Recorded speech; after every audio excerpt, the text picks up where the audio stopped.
Assalamualaikum warahmatullahi wabarakatuh. Hari ini untuk pelajaran IPA, kita akan belajar tentang perkembangbiakan tumbuhan. Perkembangbiakan tumbuhan itu bisa dilakukan dengan dua cara. Yang pertama yaitu perkembangbiakan secara generatif, dan yang kedua dengan perkembangbiakan secara vegetatif. Untuk perkembangbiakan secara vegetatif bisa kita lakukan secara alami dan buatan. Kita bahas terlebih dahulu yang generatif. Perkembangbiakan generatif adalah perkembangbiakan tumbuhan secara kawin melalui penyerbukan. Penyerbukan itu merupakan proses jatuhnya serbuk sari pada permukaan putik yang terjadi pada bunga dari tumbuhan. Nah, apabila serbuk sari jatuh di kepala putik, maka terjadilah penyerbukan. Kemudian akan terjadi pembuahan sehingga terbentuk biji yang kemudian akan menjadi tumbuhan baru. Untuk penyerbukannya itu ada 4 cara ya. Yang pertama yaitu penyerbukan sendiri, di mana benang sari itu jatuh ke dalam putik pada bunga itu sendiri. Yang kedua itu dengan penyerbukan sempurna. Untuk penyerbukan serumah, untuk penyerbukan serumah, serbuk sari bertemu dengan kepala putik lain, tapi masih dalam satu pohon. Jadi masih satu pohon, tapi sudah lain bunga. Kemudian untuk yang ketiga itu ada penyerbukan silang. Untuk penyerbukan silang, serbuk sari bertemu kepala putik lain, tapi lain pohon. Cuman masih sejenis, pohonnya masih sejenis, jadi varietasnya masih sama, cuman beda pohon.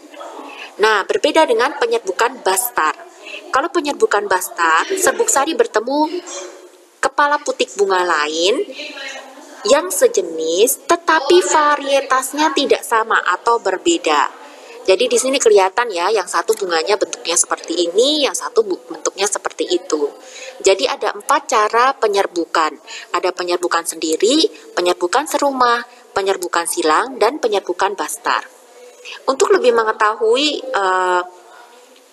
tentang penyerbukan ini, selanjutnya kita akan mempelajari tentang bunga dan biji. Ya, ini ada gambar bunga. Bagian-bagian bunga itu dibagi menjadi 5. Yang pertama adalah benang sari. Benang sari itu adalah alat kelamin jantan, terdiri dari kepala sari, tangkai sari, dan serbuk sari. Yang kedua itu adalah putik. Putik adalah alat kelamin betina. Putik terdiri dari kepala putik, tangkai putik, dan bakal buah. Yang ketiga, pada bagian bunga adalah mahkota bunga, kemudian bakal biji, dan kelopak bunga. Nah, biji, selain bunga, ada biji. Biji itu terdiri dari 2 bagian. Yang pertama adalah lembaga, yaitu bagian biji yang dapat tumbuh menjadi tumbuhan baru. Yang kedua adalah keping biji, yakni cadangan makanan pada saat biji sedang berkecambah dari luar biji, sehingga menyerap makanan yang tersedia pada keping biji.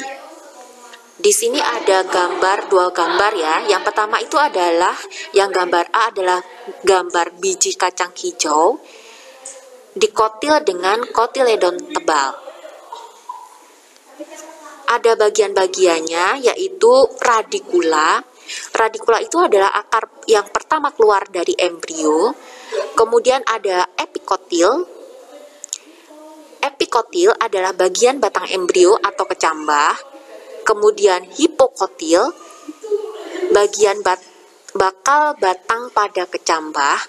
Dan ada kotiledon, keping biji yang strukturnya sangat sederhana. Nah, untuk gambar yang kedua itu adalah gambar jagung. monokotil itu ada beberapa banyak bagian. Ada koleoptil.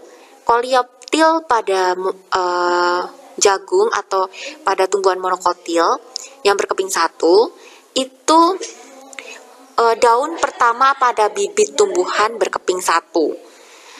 Kemudian ada endosperma, yaitu jaringan yang mengandung persediaan makanan. Kemudian ada kalioriza, selubung yang melindungi radikula pada biji rumput-rumputan. Nah, ini merupakan bagian-bagian yang ada di dalam biji.